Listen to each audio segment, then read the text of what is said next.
Hola, buenos días a todos. Bienvenidos. Mi nombre es Héctor Navarro y soy el director de operaciones del Alemán Bio.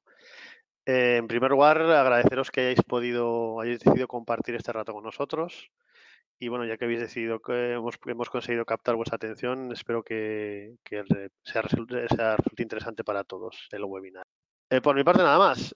Paso a presentaros a nuestro ponente de hoy, que es mi compañero Javier Tellez. Javier es ingeniero agrónomo y máster en enología y viticultura por la Universidad Politécnica de Madrid, ¿vale? Por la Escuela Superior de Ingenieros Agrónomos de Madrid. Al finalizar la carrera tuvo una beca en el Departamento de Producción Vegetal, en concreto en la parte de investigación en viticultura, y estuvo trabajando que conocéis todos, con el profesor José Ramón Lizarrague en este departamento. Durante los años que estuvo allí, pues bueno, estuvo en contacto con un montón de empresas del sector, haciendo temas de I+D para todos ellos.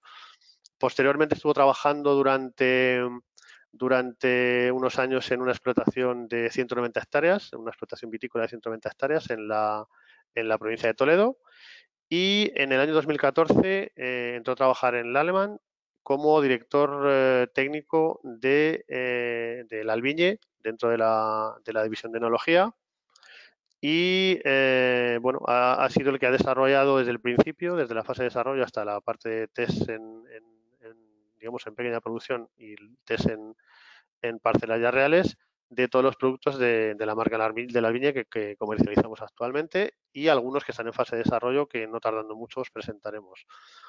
Javier Tellez, como os digo, es el responsable a nivel mundial, es el referente técnico que tenemos para todos los productos del Albiñe. La presentación que hoy nos trae Javier el título que tiene trata sobre la madurez, la madurez de la uva, cómo podemos definir y qué maneras tenemos de determinar cuál es el momento óptimo de la vendimia, y de diversas técnicas, entre las que se incluye el albiñe, que nos van a permitir ampliar ese momento óptimo de la vendimia, ¿vale? Bueno, sin más, yo me despido hasta el turno de preguntas, que volveré con vosotros para plantearle las preguntas a Javier. Os dejo con Javier ya, cuando quieras, Javier. Gracias por estar con nosotros, gracias por la preparación de la conferencia, y cuando quieras, todo tuyo. Hola, pues buenos días. Muchas gracias, Héctor, por tu introducción y, bueno, sumarme al deseo que ha expresado ya mi compañero de que os encontréis todos perfectamente. Y, bueno, pues como justo acaba de decir Héctor, pues la idea de esta mañana es hablar sobre sobre ampliar el momento óptimo de vendimia y mejorar la madurez de la uva. En realidad, bueno, jugando un poco con las palabras del título del seminario de hoy, pues podemos decir que básicamente este título principalmente viene a lanzar una pregunta, ¿no? Que es ¿cómo podemos ampliar el momento óptimo de vendimia? Y bueno, si tuviéramos que responder en pocas palabras, pues podríamos decir que para esto pues habría que optimizar la madurez de la uva. Así que, bueno, como ya hemos respondido, si os parece, podemos dejar aquí la presentación y pasar a las preguntas, ¿no? Ya hemos dado la respuesta. Pero bueno, vamos a dar algunas indicaciones más para tratar de responder. En realidad es una pregunta que, bueno, podríamos estar todo el día tratando de dar respuesta, y seguro que nos faltarían horas, porque no es fácil y porque muchas veces vamos a responder con aquello de depende, ¿no? Ya que no vamos a encontrar un único criterio ni un indicador único que nos vaya a servir para todas las variedades, para todas las zonas, ni tampoco para los distintos estilos de vino. Pero vamos a tratar de dar algunas pistas que espero puedan seros de utilidad. Y bueno, pues vamos a tratar de responder a esta pregunta a lo largo de la presentación y cómo podemos optimizar la madurez. Entonces esto, bueno, pues lo vamos a ver a través de los siguientes puntos, que ya ha adelantado un poco también mi compañero durante su introducción. Vamos a hablar muy rápidamente de la definición de madurez, porque hablamos de maduración de la uva, pero debemos ser conscientes de que podemos hablar de distintas madureces en la uva. Vamos a ver medidores que nos permitan establecer esa madurez. Veremos pues bueno, parámetros clásicos, algunos ratios que nos van a ayudar a definir el momento óptimo de vendimia. Nos van a ayudar a tomar la decisión de cuándo puede ser más interesante llevar a cabo la vendimia, y al final veremos técnicas que nos permitan ampliar ese momento óptimo. Y en este punto pues vamos a separar digamos, consejos o técnicas para zonas frías y cálidas, porque los objetivos pues a veces son distintos. Y dentro de estas técnicas pues hablaremos también del Albiñe, puesto que precisamente fue concebido como una herramienta pues para ayudar en este objetivo y permitirnos ampliar el momento óptimo de vendimia. Si definimos la madurez, pues más allá de la madurez fenológica o fisiológica, que ya sabéis está bien definida por el momento en que las semillas son viables para germinar, lo que ocurrirá justo antes del inicio de envero. Y más allá de estas madureces, debería ser lo que llamamos aquí como madurez enológica, realmente definida como el estilo de vino, ¿vale? El estilo de vino para una determinada variedad con las características de la zona donde se cultiva, el que defina cuál debe ser el momento óptimo de vendimia, cuál debe ser el punto de madurez óptimo para ese estilo de vino definido previamente. Y, por supuesto, las otras, madurez tecnológica, de aromas, polifenoles, deben estar ligados a este estilo de vino. Esto, pues bueno, ya veis que es muy fácil de decir, pero a la hora de llevarlo a la práctica, pues se complica un poco más, ¿no? ¿Por qué? Pues porque hay varias consideraciones que debemos tener en cuenta. En primer lugar, que son múltiples los factores que van a influir en esta madurez óptima, ya que la síntesis y evolución de los distintos componentes por lo general no van a estar relacionados entre ellos, son procesos independientes en la planta y en la valla, y por esto su maduración va a ser distinta. Y claro, pues es importante conocer todas ellas para establecer eso que denominamos madurez óptima, ¿no? Puesto que al final todos estos componentes de la uva van a influir de manera importante en la calidad final del vino.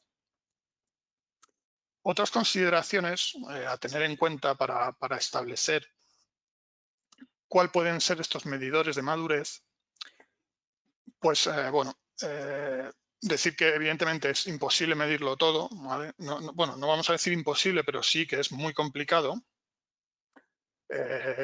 Por un lado, por el personal, el equipamiento que se necesitaría para hacerlo viable. Y entonces tenemos que elegir aquellos parámetros, aquellos medidores que nos resulten eficaces en nuestro viñedo para nuestras variedades. Y sí deciros que para validar estos medidores es vital que los correlacionemos con la calidad final de los vinos, ¿vale? Que seamos capaces de establecer esa trazabilidad desde la uva, su composición y la calidad y composición final del vino resultante.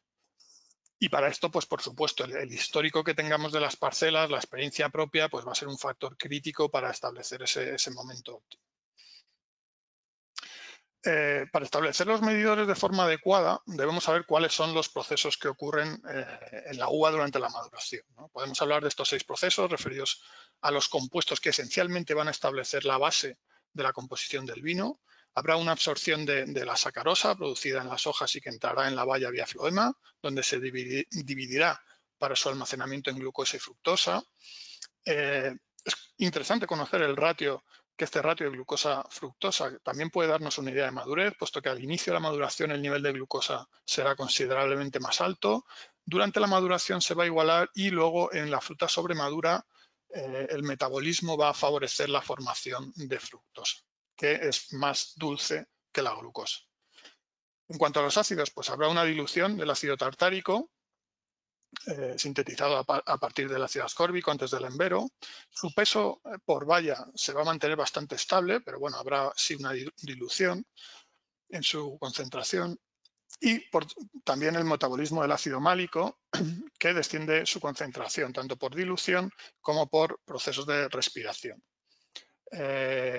Otros procesos que ocurren durante la maduración es la acumulación de aminoácidos, particularmente arginina y prolina, unido a un descenso en amonio, la disminución de la síntesis de fenoles y acumulación de taninos condensados en ollejo y semillas, a la vez se produce la acumulación de otros fenoles, como los flavonoles, los antocianos en variedades tintas o los leucoantocianos en variedades blancas, en el ollejo, por supuesto, y también sucederán cambios en la concentración y diversidad de precursores aromáticos y compuestos volátiles. Aquí queremos lanzaros un sondeo rápidamente para ver qué parámetros analizáis, utilizáis vosotros para decidir cuál es el momento que os parece pues, más adecuado de vendimia. Entonces, no sé si podéis lanzar el sondeo. Sí, Javier, lo mandamos enseguida. Gracias.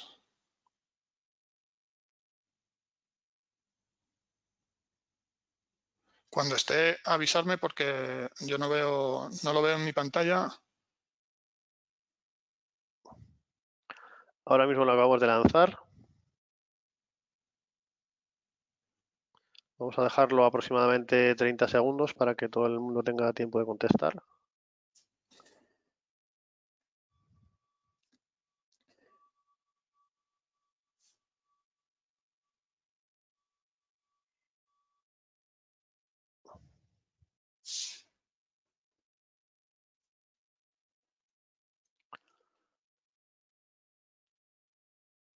Bueno, yo creo que es suficiente.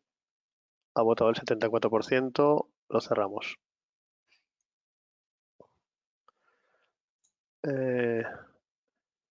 Aquí, Javi, tienes los resultados, ¿vale?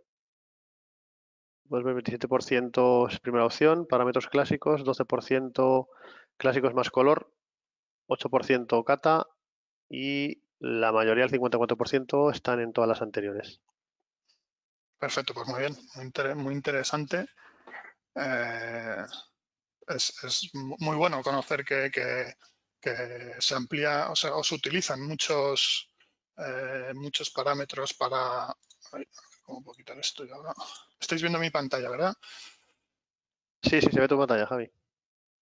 Bien, bueno, pues queríamos lanzar este sondeo para tener información también, aunque bueno, son pues los métodos pues en general más utilizados. Aquí tenéis pues un listado propuesto por este autor de qué parámetros son importantes o se podrían incluir para establecer esa madurez óptima y que bueno, pues perfectamente nos pueden servir de guía para conocer si la gestión que estamos haciendo en el viñedo nos va a permitir también ampliar ese momento óptimo de vendimia. Lógicamente, no podemos hablar de todos ellos en la presentación, no tenemos tiempo, pero he señalado con asterisco rojo pues algunos que creo son sencillos de seguir y que nos pueden servir para ayudarnos a tomar la decisión del momento de vendimia. Incluí en esta evaluación, para establecer esa madurez óptima, la cata de uvas, por eso os hemos preguntado.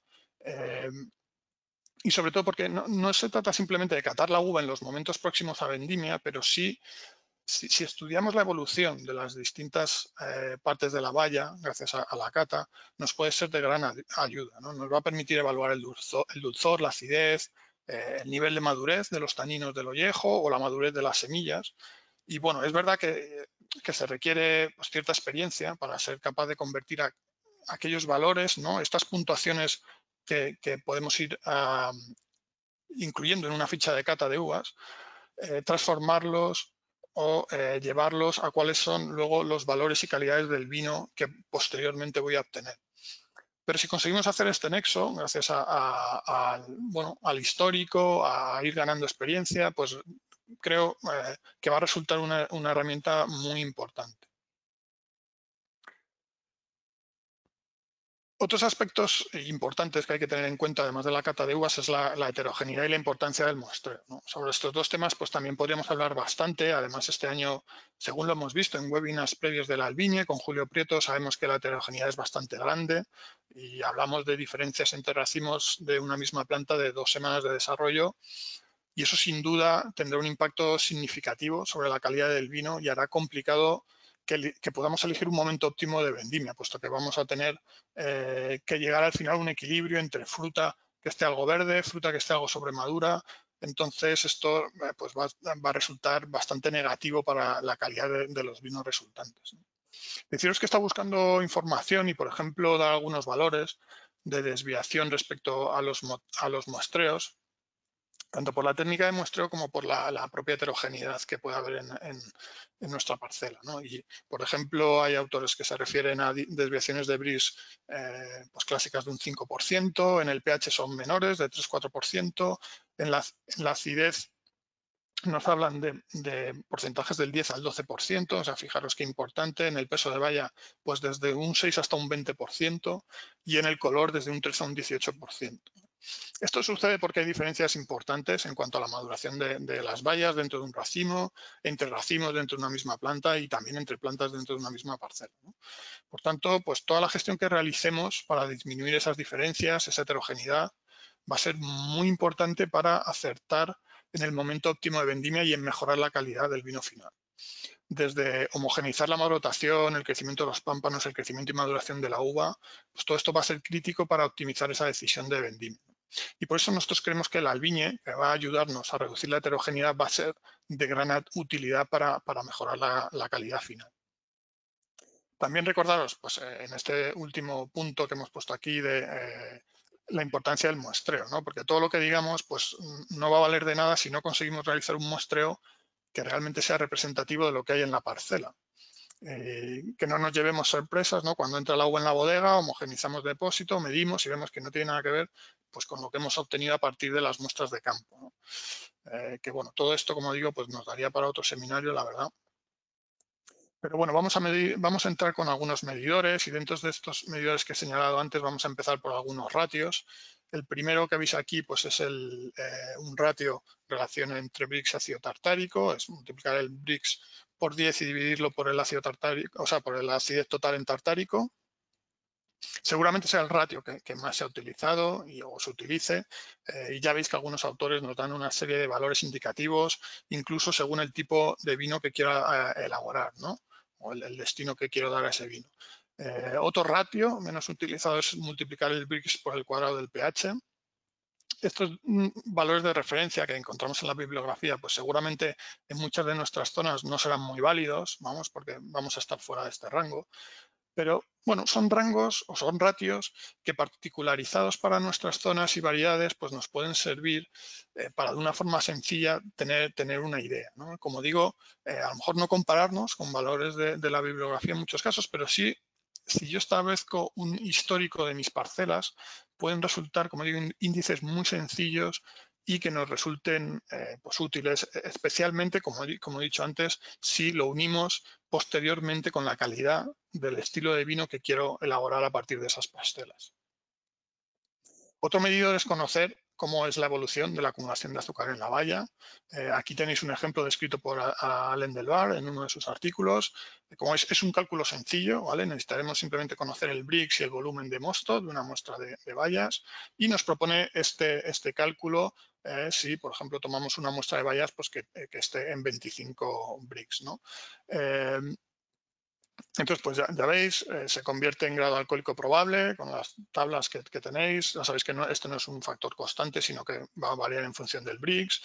Lo multiplicamos por 17 gramos litro, que es la conversión normal que va a realizar la levadura durante la fermentación, lo que nos da el valor de 250,75 gramos de azúcar por litro, que si la redondeamos podemos hablar de 250 miligramos de azúcar por mililitro. Entonces, si de esa muestra de mosto, por ejemplo, si yo he cogido 100 bayas, obtengo el Brix, una vez que lo estrujo, obtengo el volumen de mosto, y si he cogido 100 bayas, pues divido entre 100 para saber cuál es el volumen de una baya, y de este modo puedo ir teniendo estos valores de azúcar por baya y me voy creando pues esta curva aquí que nos propone el autor. Entonces, como veis, habrá un crecimiento rápido al principio de la maduración y llegaremos en un momento dado a lo que llama día cero, ¿vale?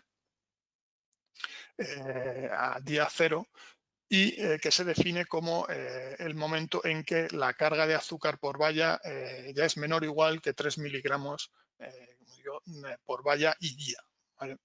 Entonces, esto va a ser el valor que nos marque el inicio de esta curva, de este plató, y en función posteriormente de los días que transcurran desde este plató, ¿no? Desde este momento en que alcanzamos esos 3 miligramos por valla y día, pues el periodo que transcurra hasta vendimia nos va a marcar para una determinada variedad en nivel de madurez, ¿no? Tener en cuenta que esta curva con estos valores se han establecido a partir de pues, 5 años de estudios, 20 variedades distintas en países como Francia, España, Argentina, Chile y también en Sudáfrica.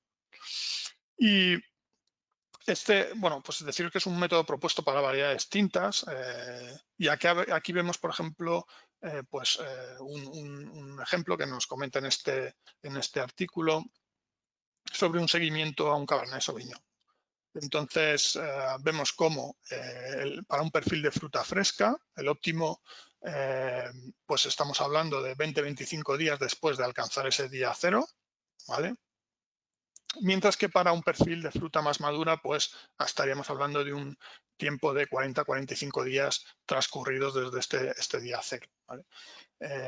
Como veis, pues si veis cómo es la curva de acumulación de azúcar, veis que sigue activa, y es decir, seguramente también sigue activa la entrada de agua a través del floema, y veis que el peso máximo de valla al final se alcanzaría pues aquí en este intervalo también de los 15-20 días, que también el peso máximo de valla nos puede servir como un buen índice aquí para determinar, para ayudarnos y tener una referencia más, ¿no?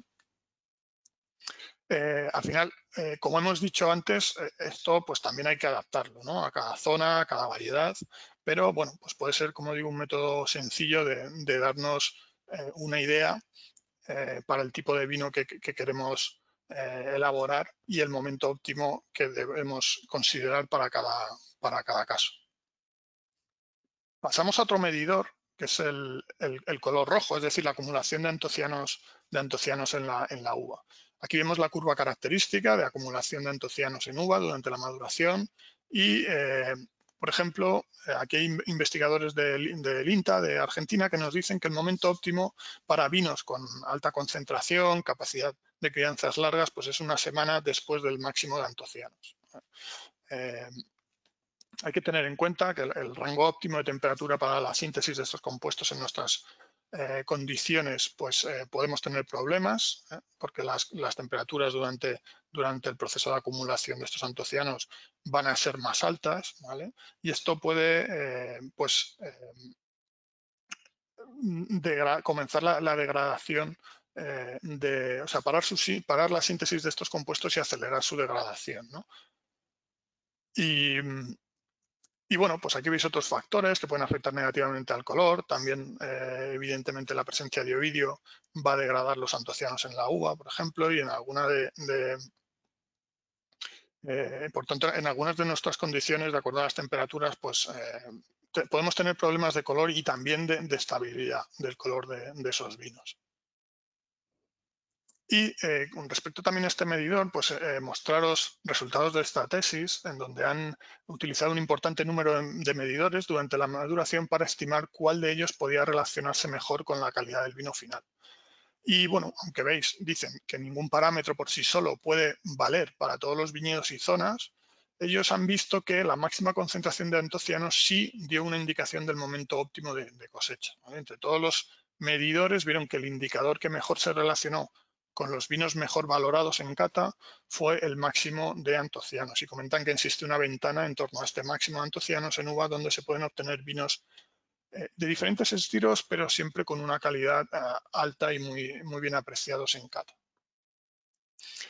Otro indicador sencillo es pues simplemente observar el nivel de deshidratación de las bayas. Se conoce que hay algunos parámetros físicos de la uva que tienen una relación directa con la maduración de la uva, como es el peso, la firmeza y la elasticidad.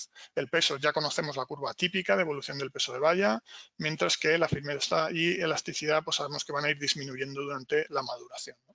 Y este ablandamiento, pues como veis ahí, se debe a la despolimerización de la pectina y el siloglucano de las paredes celulares.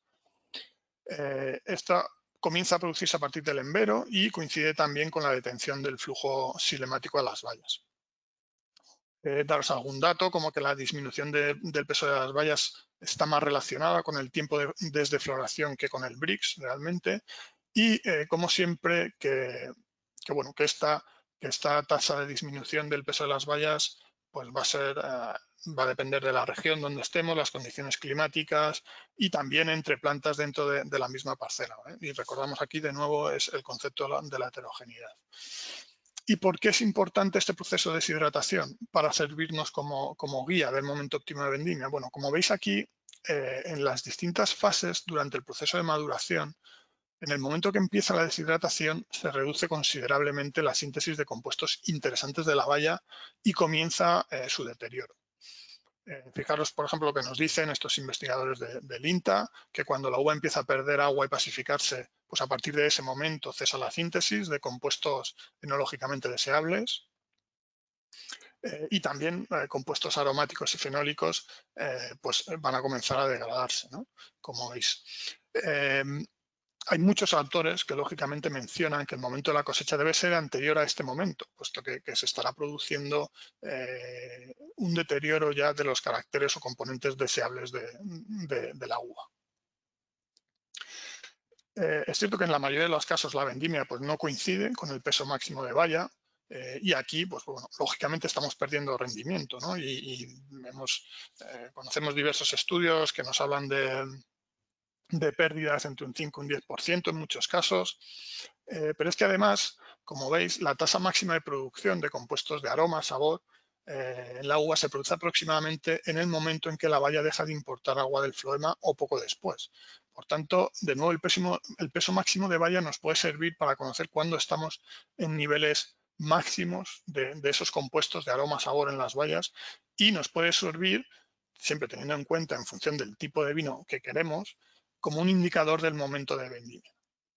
Y por tanto la deshidratación de la uva es un factor importante que, como veis, nos va a impactar de forma significativa, por supuesto en el rendimiento, pero también en el estilo de vino que vamos a obtener. Vamos con la tercera parte ya de la presentación para ver distintas técnicas que podemos ampliar, que podemos utilizar para ampliar el momento óptimo de vendimia.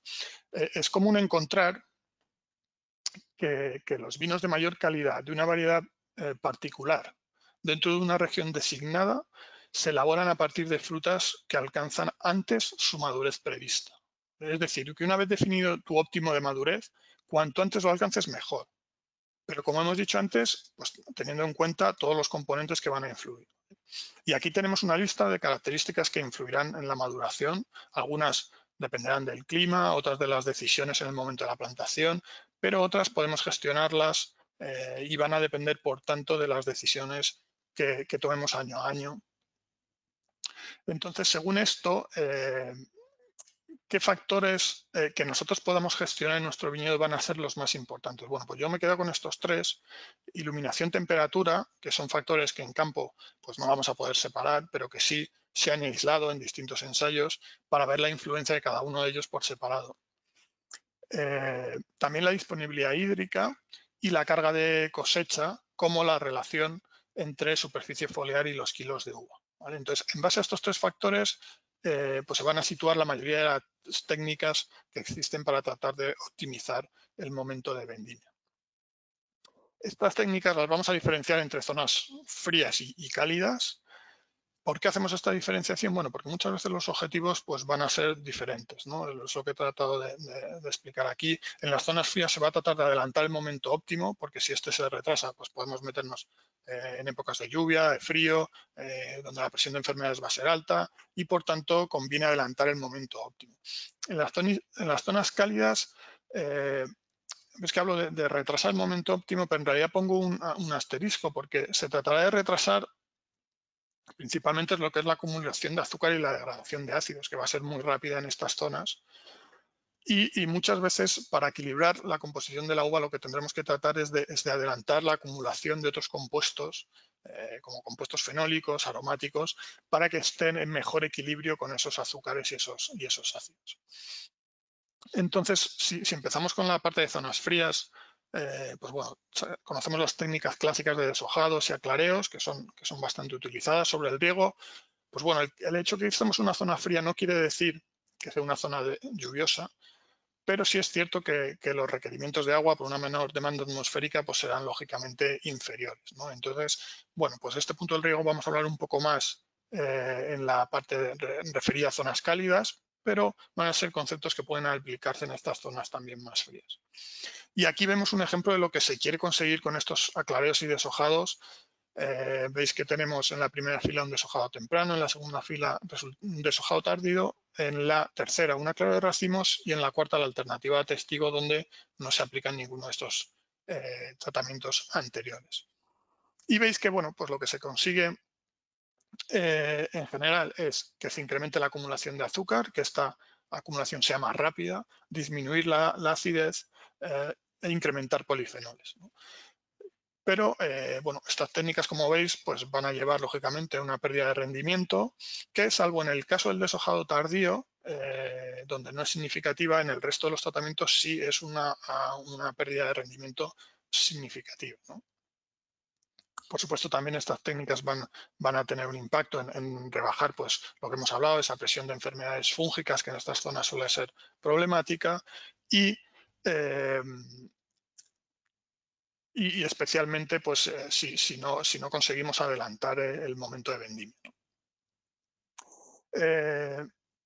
Y en cuanto a zonas cálidas, y bueno, también otras zonas que quizá no puedan catalogarse como cálidas, pero donde también, y el hecho del cambio climático está haciendo que los periodos de maduración sean cada vez más cálidos, lo que está pasando es que pues hay una mayor degradación de ácidos durante la noche y una mayor acumulación de azúcar por el día. Y esto pues, tiene unas implicaciones, lógicamente, en el mosto, que va a encontrar bajos contenidos en antocianos, menor acidez, lo que produce pues, vinos desequilibrados, con falta de color, menos frescura y, por tanto, de menor calidad. Y además del problema de deshidratación que ya hemos comentado también, ¿no? Entonces, bueno, pues para tratar de paliar esto, se están estudiando diversas técnicas, algunas, bueno, pues yo las he calificado aquí como más convencionales y otras que podríamos decir algo más drásticas, ¿no? Si empezamos por estas técnicas drásticas, pues bueno, la primera de ellas es, para tratar de retrasar la maduración, es el retrasar la poda de invierno. Bueno, esta es una técnica que ya se conoce, pero digamos que se lleva a términos más extremos, ¿no? Retrasar la poda de invierno cuando algunas yemas ya están brotando. Esto pues sabemos que conlleva la pérdida de reservas de la planta y también pues un problema logístico, puesto que en fincas grandes pues va a ser un problema pues ejecutar la poda en periodos de tiempo muy cortos, ¿no? Porque si tenemos que esperar a este inicio de brotación, pues tendríamos que realizar la poda en un tiempo muy corto y eso pues se hace muy complicado porque normalmente pues no se tiene mano de obra suficiente. En este caso pues se habla de retrasos hasta 15 días. Otra técnica es el despunte trascuajado, cuando la valla está en 3-4 milímetros, y en este caso pues los autores nos hablan de retrasos de alcanzar el envero 20 días. Y también una mejora en el ratio antocianos-azúcar.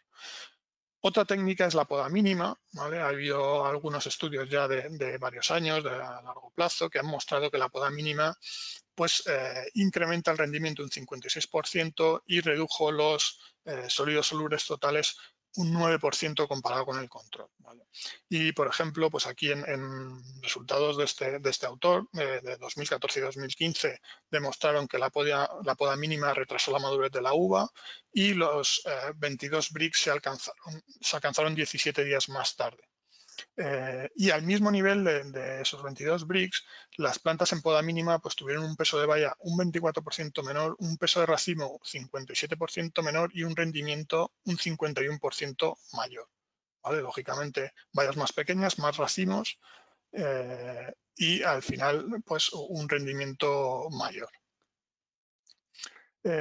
Y también nos dice que el mosto proveniente del sistema en poda mínima pues, presentó una concentración mayor de antocianos totales que el control, un 17% en 2014 y un 21% en 2015, pero sin embargo pues, las mejoras potenciales en el color del vino se debieron pues, a ese menor tamaño de valla, ¿no? Que hace que la cantidad de antocianos o la concentración sea mayor por el mayor ratio de ollejo-valla, ¿no? Pero esto no se debe a esa mayor concentración a una mayor síntesis de antocianos, un mayor nivel de antocianos por unidad de área de la piel de la valla. Y luego otra técnica, que este es un ensayo llevado a cabo por el equipo de Martínez de Toda, que consiste en cortar o despuntar entre el segundo y tercer nudo los sarmientos, ¿no? o los pámpanos, y posteriormente eliminar todos los brotes laterales que vayan apareciendo, ¿vale? Esto lo han aplicado en distintos momentos del ciclo, como veis ahí, con distintos resultados, pero nos dice que las vides forzadas de esta forma produjeron bayas más pequeñas, con un pH más bajo y una mayor acidez, y también una mayor concentración de antocianos en comparación con las vides que no se han forzado. Y también, bueno, pues que nos comenta que de momento no se conocen efectos a largo plazo de esta técnica, puesto que estos son ensayos de 2019. Otra técnica también, este es un estudio de las campañas 2011 y 2012, en donde lo que se pretende hacer es un deshojado después del envero. Cuando las bayas están en un nivel de 16-17 Brix, pues se elimina entre un 30 y un 35% de la superficie foliar. Pero es importante que la parte de superficie foliar que se elimina son las hojas de ambos lados de la espaldera por encima de la zona de racimos, ¿vale? Es decir, la zona de racimos no se toca, se queda cubierta, también queda una zona en la parte superior de los brotes sin deshojar, y lo que se deshoja son como unos 50 centímetros por encima de esa zona de racimos.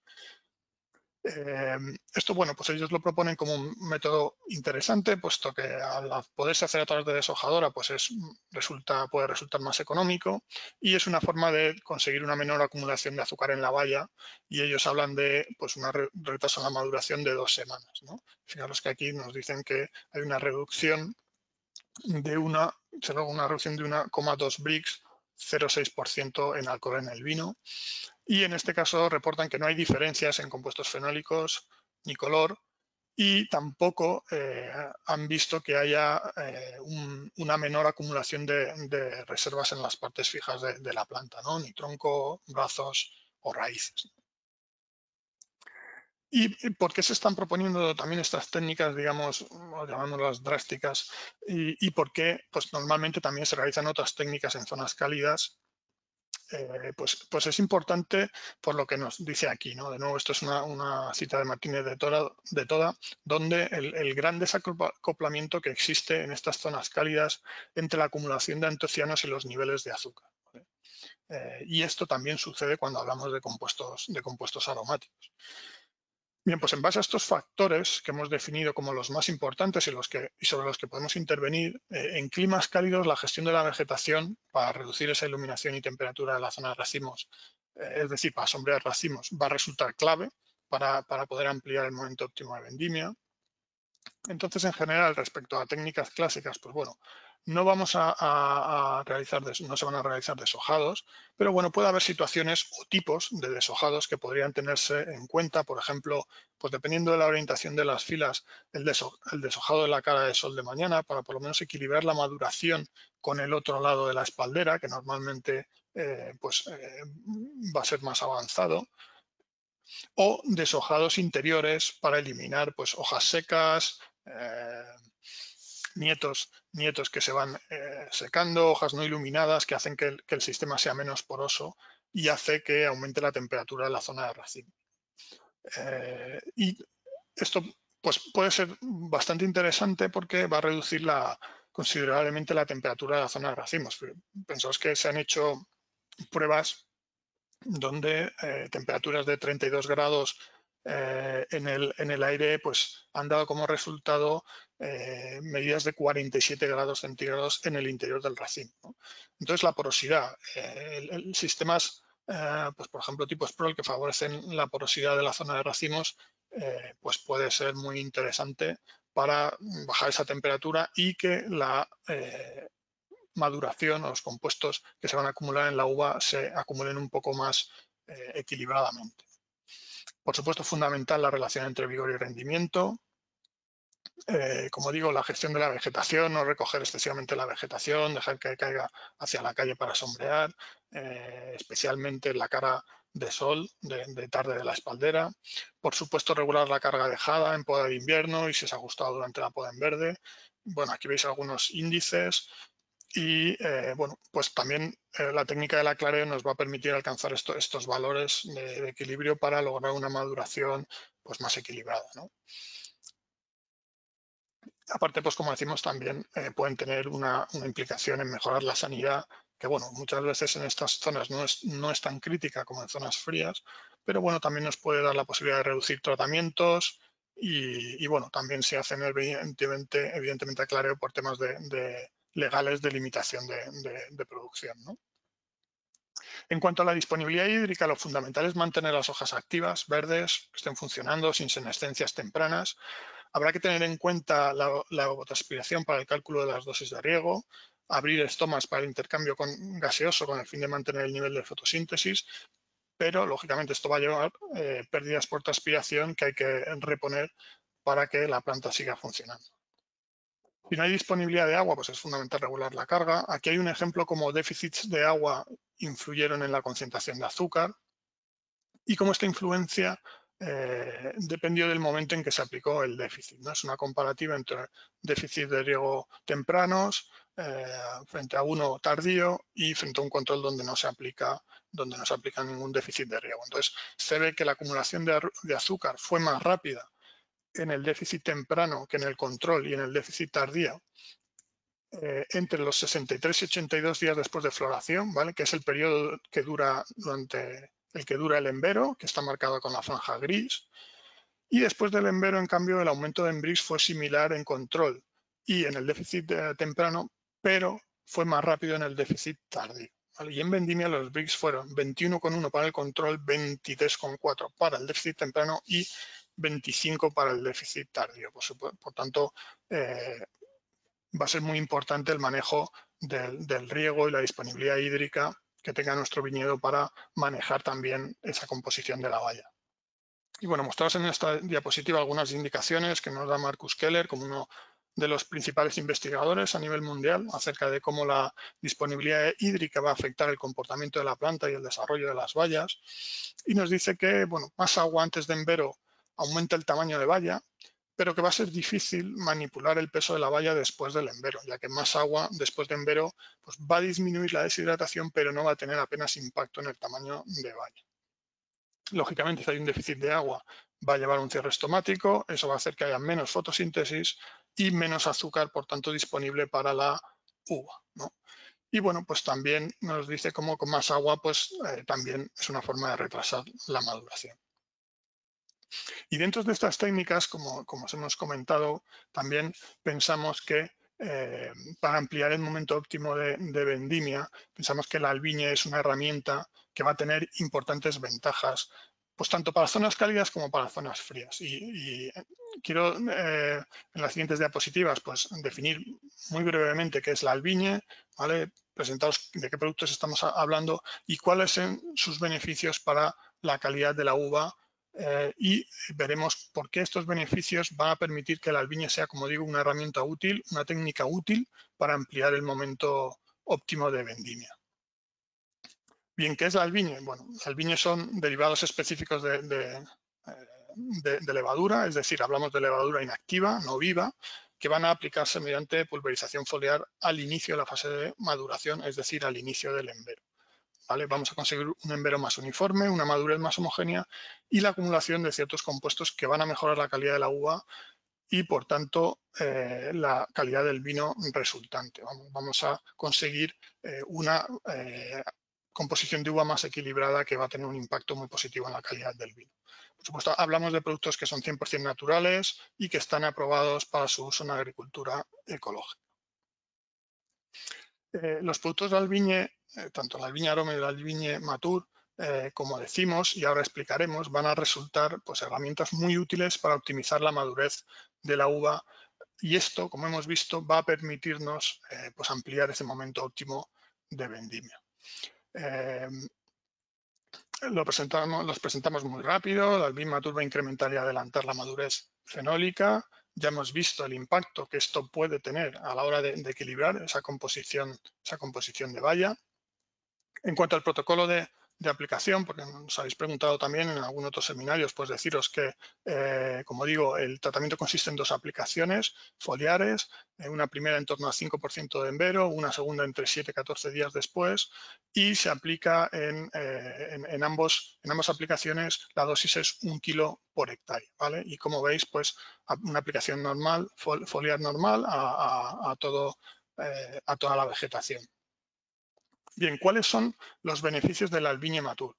En primer lugar, pues deciros que el Albiñe Mature conseguirá un incremento del grosor de la piel de la uva, ¿vale? Y esta, pues seguramente va a ser la característica más importante, puesto que el resto de ventajas, si os fijáis, van a estar relacionadas con compuestos y procesos que van a ocurrir a nivel del ollejo de la valla. En primer lugar, la mayor extractabilidad de compuestos de la piel, compuestos positivos para la calidad del vino, como por ejemplo antocianos, compuestos responsables del color y que se van a sintetizar y acumular en las capas más internas de la epidermis de la valla.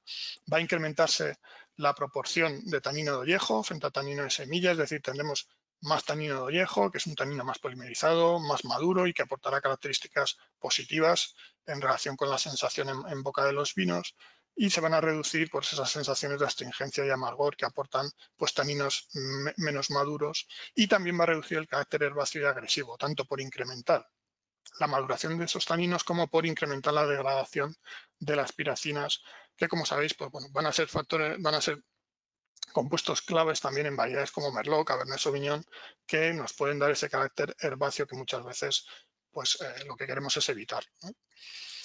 Y bueno, como os digo, no habrá modificación en componentes del rendimiento, ni en valores de Brix, pH o acidez total, y tampoco pues, en otros parámetros agronómicos que hemos seguido muchos ensayos a lo largo de distintos años, como son el nivel de fotosíntesis, conductancia estomática o transpiración, o el potencial hídrico foliar que nos va a medir el estrés hídrico de la planta. Presentamos rápidamente el segundo producto, el Albina Aroma, más indicado para variedades blancas y para tintas que estén destinadas a la elaboración de rosados, ¿vale? Aquí ves el protocolo de aplicación. Hablamos del mismo momento de aplicación, inicio de envero y 7-14 días después, pero en este caso hablamos de una dosis distinta, 3 kilos en la primera aplicación y otros 3 en la segunda. ¿Y cuáles son los beneficios de esta aplicación? Bueno, en primer lugar, de nuevo, y quizá la característica más importante en cuanto a la respuesta de la planta es el incremento del grosor del ollejo. Como sabemos, la mayor parte de compuestos aromáticos van a estar en la piel de la uva y vamos a hablar, por tanto, de un incremento de precursores aromáticos en el ollejo, lo que nos va a aumentar el nivel de compuestos aromáticos varietales. También veremos el aumento de tioles de 3-MH y 3-MHA. Veremos que se conseguirá una reducción del carácter herbáceo agresivo de los vinos resultantes y de nuevo sin impactar en el peso de valla, la acumulación de azúcar, el pH o la acidez total. Conseguiremos un incremento del glutatión reducido, ¿vale? Que va a favorecer una mayor estabilidad de los compuestos aromáticos y una mayor longevidad de los vinos. Vamos a ver ahora cómo estos beneficios que hemos visto de los productos van a ayudarnos a mejorar la calidad de la uva en función de la decisión que tome respecto del momento de vendimia. Vamos a comenzar viendo los beneficios de las viñas si estamos pensando en la posibilidad de adelantar vendimia. Esta decisión obviamente puede depender de distintos motivos. En primer lugar, especialmente en zonas cálidas, pues el hecho de querer conseguir vinos más frescos, con valores más equilibrados en esos ratios que hemos visto de azúcar y ácidos. Y el problema es que cuando alcancemos valores óptimos de estos parámetros, pues tendremos deficiencia en muchas ocasiones de madurez fenólica y aromática, ¿no? Ya lo hemos visto. Y además, hemos dicho, son procesos diferentes y diferenciados en la uva.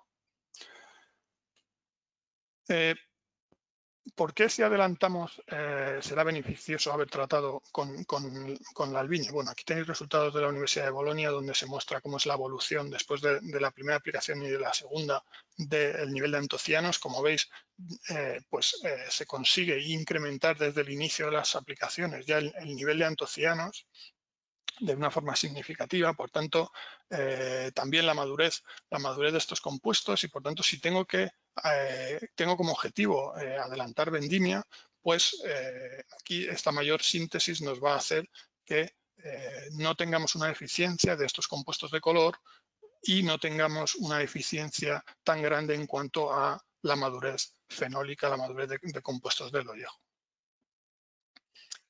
Otro ejemplo del incremento de la cantidad de estos antocianos, que de nuevo demuestra que ha habido una aceleración y un incremento en la síntesis de compuestos. En este caso hablamos de un ensayo con un cliente en la última vendimia de 2020, es un Cabernet Sauvignon de Argentina, y son datos del nivel de antocianos extraíbles 2 y 1 semana antes de vendimia, ¿vale? Esto como hemos comentado, pues puede ser un beneficio claro en aquellas regiones y variedades donde cueste alcanzar una buena madurez fenólica o esta se encuentre muy desfasada respecto de la madurez de azúcares y ácidos, ¿no? Y bueno, ya sabéis que ellos en la vendimia de hemisferio sur se han visto afectados también por el tema del confinamiento, que bueno, esperemos que a pesar de estas noticias de rebrotes que estamos oyendo, pues no nos afecte a nosotros. Pero bueno, tener en cuenta que siempre son posibilidades que pueden estar ahí y quizá nos vemos obligados a tener que meter la uva en un momento dado, independientemente de cuál pueda ser el nivel de madurez, que es lo que ha sucedido en este hemisferio sur en la vendimia 2020. Y estos datos pertenecen a un estudio sobre la variedad Nebbiolo, donde confirmamos el incremento del grosor del ollejo. Y en este estudio, en una maceración simulada, vemos como no solo hemos obtenido más antocianos en uva, sino que además estos antocianos se van a extraer más fácilmente durante la etapa de maceración. Lo que siempre es interesante, especialmente si queremos hacer esas vendimias más tempranas, donde esta capacidad de extracción pues, en esas fases no está tan optimizada. En cuanto al potencial aromático, pues como sabréis, una de las familias importantes de compuestos aromáticos varietales es la familia de los norisoprenoides. Estos norisoprenoides provienen de la descomposición de los carotenoides de la uva, ¿vale? Los carotenoides van a aumentar la concentración desde el cuajado hasta el envero y después de envero la degradación de estos carotenoides va a conducir a la acumulación de norisoprenoides en la baya, ¿no? Hay una relación directa entre la degradación de carotenoides y la acumulación de norisoprenoides. Bueno, pues algunos de estos norisoprenoides más importantes en la uva son la beta-demastenona, la beta-ionona, relacionadas con carácter frutal. También se sabe que, por ejemplo, la presencia de beta-demastenona aumenta los aromas florales provenientes de los terpenos y también que el nivel de norisoprenoides está directamente relacionado con el nivel de terpenos, ya que, como decimos, norisoprenoides provienen de la degradación de carotenoides y estos carotenoides son terpenos de 40 átomos de carbono. Entonces se estudia que hay una relación directa también. Y como podéis ver, pues esta familia de norisoprenoides está presente en todas las variedades, es una importante familia de aromas para muchas de estas variedades y en ellas también pues, incluiría el tempranillo, por ejemplo. Y aquí pueden ver en relación con esto algunos resultados de una reciente publicación que muestra cómo la aplicación del albiñe, en este caso es la albiñe matur sobre la variedad negro amaro, aumentó la velocidad de degradación de los carotenoides, lo que está directamente relacionado, como hemos visto, con la formación de norisoprenoides en la uva. Con lo cual vamos a aumentar el potencial de aroma y vamos a avanzar la acumulación de estos norisoprenoides en las bayas.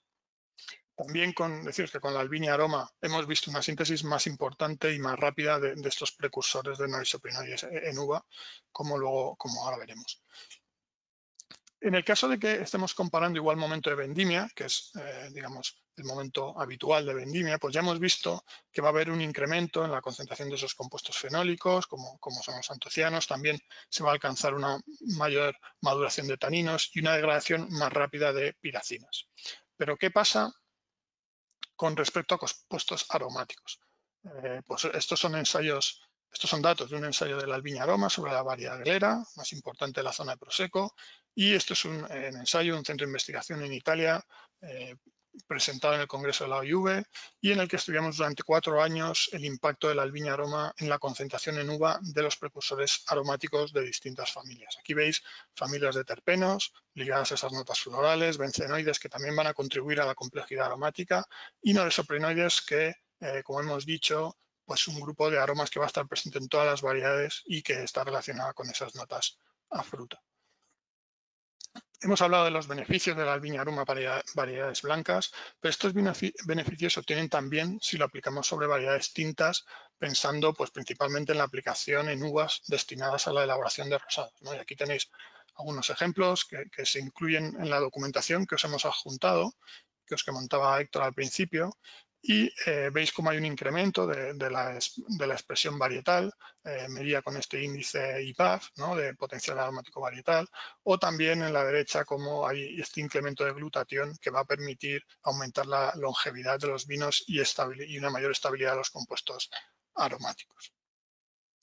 Y también, como hemos explicado, pues en el nivel de tioles 3MH y A3MH, ¿no? Esto es una garnacha del Valle del Ródano en Francia, un ensayo del IFV, ICV y con incrementos, como veis, más que interesantes. Y vamos por último ya al caso en que, por los motivos que sea, ya sea temas logísticos o por temas de la heterogeneidad que hemos hablado antes, en donde tenemos que retrasar la vendimia, cuál puede ser los impactos, cuál puede ser el impacto de la albiña. Bien, hemos comentado que logramos un incremento del grosor del ollejo, tanto con la aplicación de la albiña aroma como con la albiña matur, y aquí vemos el efecto sobre el grosor de ollejo de la aplicación de la albiña matur sobre la variedad corvina, que es pues una de las principales variedades de la región de Valpolicella para la producción de vino de Amarone, que es un tipo de vino que se elabora a partir de estas uvas pacificadas deshidratadas. Entonces nos pareció interesante estudiar el efecto del grosor del ollejo sobre este proceso de deshidratación. Lo hicimos a través de un estudio en la campaña 2018 y verificamos, como podéis ver en estos resultados, el incremento de grosor del ollejo, tanto en la uva fresca como en la uva deshidratada. Se pudo comprobar cómo este incremento de grosor del ollejo efectivamente conllevó una deshidratación de la uva más lenta. ¿Vale? De hecho, después de un tiempo, la uva no tratada pierde un 25% de peso, mientras que la tratada solo un 14%. ¿Vale? Además, como vemos en los gráficos de la derecha, pues se midió de nuevo este incremento en antocianos y un aumento en la concentración de los taninos más polimerizados ligados, como hemos dicho, a una mayor madurez de esos taninos, ¿no? Entonces, fijaros la importancia que puede tener esto en los viñedos, especialmente en zonas cálidas, si conseguimos reducir la deshidratación, ¿no? Ya hemos hablado del impacto que esa deshidratación puede tener, por supuesto, en el rendimiento, porque vamos a tener una pérdida de kilos de uva, pero también en la calidad del vino, ¿no? Y cómo esa deshidratación, pues de una forma importante, puede tener un impacto sobre la calidad del vino y con la aplicación podemos reducir ese impacto negativo sobre la uva sobremadura y pacificada que puede tener en la calidad. Como consecuencia, pues ya para finalizar, de todos estos resultados y beneficios de las aplicaciones que hemos visto, pues es un buen resumen de las ventajas, indicaros cómo la albiñe pues, amplía este momento óptimo. En primer lugar, por lo que hemos hablado de la mayor homogeneidad del proceso de maduración, que será más fácil elegir el momento óptimo para la cosecha. El hecho de tener todos los racimos de nuestra parcela en un estado de madurez más uniforme va a facilitar la elección del momento óptimo de la cosecha. La decisión va a ser más precisa y la calidad de los vinos pues se va a ver incrementada. ¿Y por qué decimos que el tiempo óptimo para la cosecha se extenderá? Bien, como hemos visto, en el caso de realizar una vendimia anticipada, como ya hemos dicho, para pues principalmente obtener uvas con menos azúcar, sin perder mucha acidez. En este caso, pues con la albiña matur va a permitir una madurez fenólica más equilibrada y la albiña aroma nos va a proporcionar una complejidad aromática mucho mayor, obteniendo pues vinos con una boca mucho más equilibrada. Muchas veces sabemos que en regiones, especialmente en las regiones cálidas, pues tenemos esos valores adecuados de azúcar, ácidos y pH, pero no cosechamos porque tenemos que esperar a que la uva esté más madura, pierda esas notas verdes y agresivas, ¿no? Y en este caso, pues si decidimos adelantar la cosecha por preservar esa frescura, tener menos alcohol, pues la albiña va a ser de gran ayuda. Y en caso de que estemos en el mismo momento de cosecha, pues también hemos visto cómo las aplicaciones van a aumentar la síntesis y la concentración de compuestos positivos, como los precursores aromáticos, los antocianos, taninos, y degradará compuestos como las piracinas más rápidamente. Esto nos va a permitir obtener vinos más complejos, más volumen, más persistentes en boca.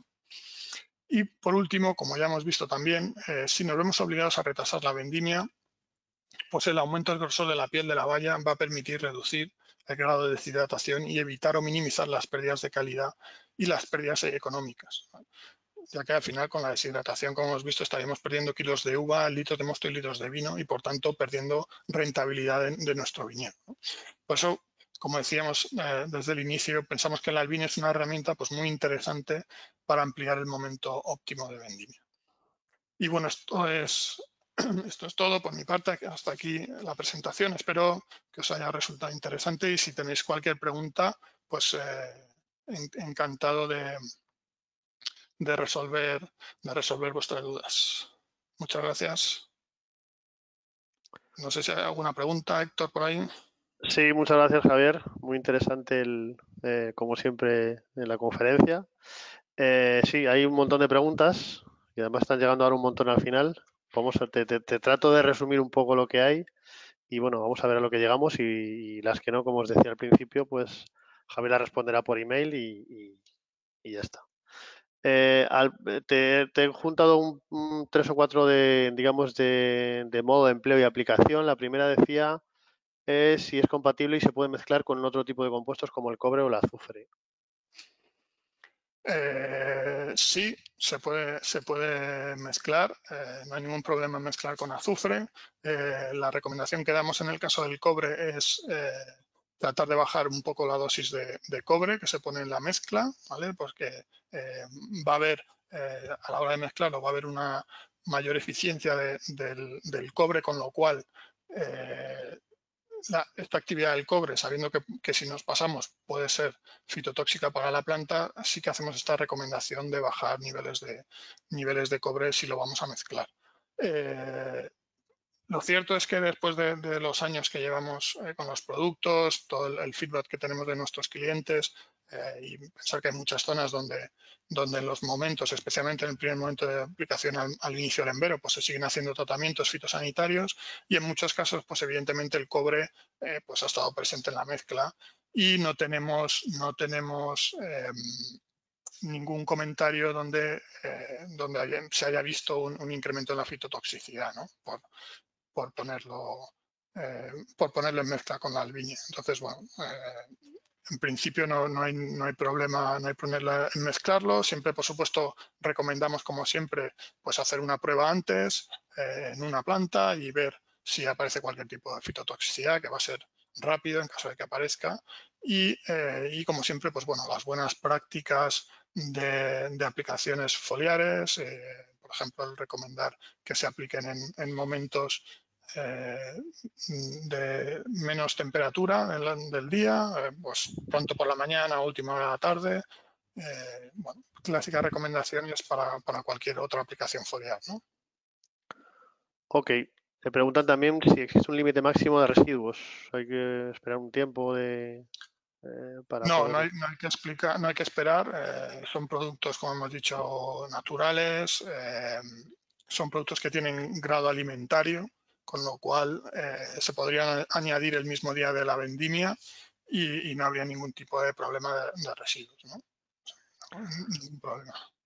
Ok, luego preguntan también si la aplicación se debe hacer en hoja, en racimo y qué pasa si después de aplicar llueve. Pues bueno, por empezar por esta segunda parte, lo que recomendamos es que haya un tiempo después de la aplicación sin lluvia, por lo menos 24 o 48 horas, ¿vale? Eso sería el óptimo para conseguir que el tiempo de contacto del producto con los receptores de la hoja se consiga y podamos tener la respuesta. Esto es lo que se recomienda en cuanto al tiempo, entonces pues siempre estar atento a la previsión del tiempo y procurar buscar ventanas en donde tengamos esas 24 o 48 horas sin lluvia. Ok. Y la otra parte que era eh, Se- respecto a la se- se- aplicación en hoja, sí, se- la recomendación que damos es aplicar a toda la pared de vegetación, ¿vale? No solo a racimos, ¿vale? ¿Por qué? Porque los productos van a activar los receptores que están a nivel de hoja y es cierto que a día de hoy, la verdad que la comunidad científica no conoce exactamente cómo es la respuesta ante este tipo de estímulos. Sí se sabe que es una respuesta sistémica, pero no se conoce si esta sistemia es completa a toda la planta o es más local, ¿no? Entonces, pues bueno, mientras toda esta información pues al final no la conozcamos, la recomendación que damos es a planta completa, puesto que si solo estuviéramos dando a planta a la zona de racimos, pues podríamos estar perdiendo parte del efecto si realmente luego esa sistemia pues no es tan completa, ¿no? Entonces, pues esa es la recomendación de planta completa. Ok, este te lo leo casi literalmente porque es un poco más largo. Estoy ubicado en la provincia de Albacete y todos los años tengo problemas de deshidratación cerca de la vendimia en las parcelas más arenosas. A veces pierdo más del 10% de rendimiento en los últimos días, sobre todo en años tempranos y variedades tempranas, cuando la bodega a la que tengo que llevar la uva todavía está cerrada. ¿Tienen experiencia con su producto para reducir este problema? Eh, sí, hemos tratado de presentar cómo el grosor del ollejo va a tener un impacto, ¿vale? En reducir esa deshidratación. Habéis visto, pues en el caso de ese ensayo con la variedad corvina, cómo pues se ha reducido de un 25 a un 14%, ¿vale? En el último periodo. Y evidentemente esto algo que en esos suelos arenosos pues se incrementa, ¿no? Porque hemos dicho la disponibilidad hídrica es fundamental y pues esos suelos arenosos van a retener menos el agua, van a requerir riegos más cortos pero más frecuentes, y si no tenemos esa disponibilidad hídrica, pues ese proceso de deshidratación pues se va a ver incrementado. Entonces, pues ahí evidentemente cualquier técnica que se pueda utilizar para tratar de minimizar esa deshidratación, pues todo lo que hemos hablado va a ser positivo, y por supuesto la albiñe pues te va a ayudar, como hemos mostrado, a reducir esas pérdidas por deshidratación. Ok, tenemos otra más. ¿Cuánto se puede llegar a adelantar la vendimia con el tratamiento del Alvin Mature en zonas frías como la Ribera? En zonas frías pues tenemos muchos casos de adelantamiento muy interesantes, de 10 días. Las experiencias que tenemos con clientes, en muchos casos estamos hablando de tanto zonas frías como zonas cálidas, de ese tiempo de una semana, 10 días, pero tenemos ejemplos sobre todo en variedades de ciclo largo, y puede ser el caso del Cabernet Sauvignon en la zona de Ribera, por ejemplo. En estas zonas, pues adelantos incluso de 15 días para donde se consigue, gracias a la aceleración de la madurez fenólica, no tener esos problemas de exceso de azúcar, de pérdida de acidez, de pHs excesivos, y bueno, pues tratar de conseguir, como decíamos, una concentración o una composición de uva más equilibrada, ¿no? También hemos hecho ensayos, por ejemplo, en variedades blancas de zonas más cálidas, pues precisamente con el objetivo de mantener esa frescura, pues adelantar la vendimia, y la verdad que los resultados han sido muy interesantes y muy positivos. Y bueno, es una práctica que yo recomendaría más y más. Por ejemplo, hay bodegas que vendimian simplemente eh, con el pH. Cuando el pH alcanza cierto valor, eh, meten la uva independientemente de otros parámetros, y aquí, por ejemplo, pues la aplicación del albiñe va a ser muy interesante porque nos va a incrementar la composición de compuestos aromáticos que va a haber en ese punto de la maduración, ¿no? Con lo cual, pues eso se va a beneficiar mucho al final la calidad del vino y la complejidad aromática que va a tener nuestro vino. Ok. Te voy a hacer un par de ellas más, Javi, y lo vamos a dejar porque vamos pasados de hora y luego, como te digo, las demás las contestamos por email. Em, Te hago dos en una, ¿vale? Que están dos en la misma dirección, pero distintas. Una persona pregunta, para elaboración de rosados pálidos tipo Provenza, ¿qué producto le recomendarías? Y hay otra persona que pregunta para obtener uvas tintas con más color y más aroma para elaboración de vino tinto. Bueno, para rosados la recomendación que damos es la Albiña Aroma, ¿vale? Porque, bueno, pues en general lo que intenta la gente favorecer es más la parte aromática, de expresión, de esos aromas. No es tanto la parte de sensación en boca, que a lo mejor se puede conseguir más con la Albin Mature, pero, como digo, buscando esta parte aromática, pues la recomendación que damos es con la Albiña Aroma, ¿vale? Eh, y en cuanto a el tema del color y la fruta y los aromas de variedades distintas, la recomendación claramente es la Albiñe Mature, ¿vale? Porque va a tener más impacto en esa parte de polifenoles y en la parte de mejora en boca, ¿vale? También, bueno, pues veréis si hacéis alguna experiencia dedicada a rosados o incluso del Albiñe Aroma en vinos tintos, porque tenemos también algunos, pues veréis cómo sí que se potencia esa parte de fruta roja. Bueno, pues hay clientes que lo utilizan también, no digamos como vino final, pero sí para meter en la mezcla de otros vinos tintos, con el fin de refrescar un poco esa mezcla y de conseguir más ese perfil de fruta roja. Y bueno, pues sí que se plantean esta aplicación del Albiñe Aroma en tintos, ¿vale? Pero ya digo, la recomendación general para rosados, la Albiñe Aroma; para tintos, la Albiñe Mature. Ok, y ya te hago la última, que te hago también dos en una. Una persona pregunta que en años de mucha carga y heterogeneidad como es este, si tenemos alguna experiencia en cómo puede afectar a la madurez, cómo el producto puede afectar a la madurez, a la homogeneidad de la madurez.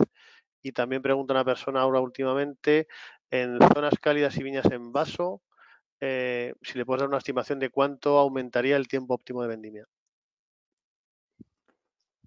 Pues vamos a ver, en cuanto al tema de la deshidratación, o sea, perdón, el tema de la heterogeneidad y la homogeneidad que podemos ganar con la aplicación, pues aquí os recomendamos que cuando hagáis la aplicación, por ejemplo, salgáis al campo a ver cómo se incrementa el envero, ¿vale? Cómo se va a reducir el tiempo de envero, que eso ya va a tener un impacto importante en la homogeneidad de la maduración y lo que va esto a la relación que va a tener esto con la mejora en la calidad de la uva.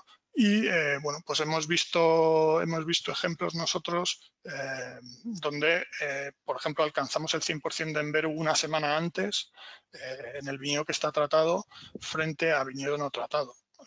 Entonces, pues bueno, fijaros que efectivamente este año estábamos hablando de una heterogeneidad muy grande, con unos desfases entre racimos de la misma planta bastante importantes. Entonces, como decíamos, todo lo que podamos reducir ahí, pues está fenomenal. Y si podemos llegar a este caso de una semana de diferencia, pues realmente pensamos que va a tener un impacto muy, muy importante en la calidad y, como decimos, a la hora de decidir cuál es el mejor momento para realizar esa vendimia, ¿no? Porque si al final llegamos a un compromiso, como decía, entre racimos que están más verdes, otros que están más maduros, al final seguramente vayamos a esperar a los que están más verdes, con lo cual vamos a tener deshidratación, vamos a tener sobremadurez, y al final la mezcla de esto, uva un poco más verde, un poco más sobremadura, pues va a tener un impacto negativo en la calidad de la uva. Y la segunda pregunta, si me puede recordar, creo que hacía referencia a... Si le podías estimar en una zona, te leo otra vez, en zonas cálidas y en viñas en vaso, más o menos cuánto aumentarías en tiempo el periodo óptimo de vendimia. Bueno, aquí depende si la idea que tenemos es adelantar la vendimia, o si podemos o si lo que queremos es intentar retrasarla un poco más, ¿no? Ya hemos comentado un poco pues que podemos perfectamente adelantar una semana, 10 días, y sin verse comprometida la calidad que obtenemos por la madurez fenólica, por la madurez aromática, ¿vale? Entonces, pues bueno, eso ya es una parte que nos va a permitir ampliar ese momento óptimo. Y pues bueno, luego en lo que se refiere a la mayor síntesis de compuestos interesantes que se van a adelantar y que también van a ser más importantes en momentos más adelantados de la madurez, ¿no? Y pues, bueno, pues ya hemos dicho, no es conveniente llegar a la deshidratación, porque esto no nos va a tener más que cosas negativas, pero sí, pues el producto, al retrasarnos el nivel de deshidratación, va a permitirnos, pues por el otro lado, digamos, por la parte del retraso, nos va a permitir alargar ese momento óptimo, porque estoy reduciendo el momento en que se produce esa deshidratación y reduciendo el porcentaje de deshidratación, ¿no? Ok, pues lo vamos a dejar aquí. Nada más. Javi, de nuevo, muchas gracias. Gracias a los asistentes. Gracias. Hasta la próxima. Nos vemos.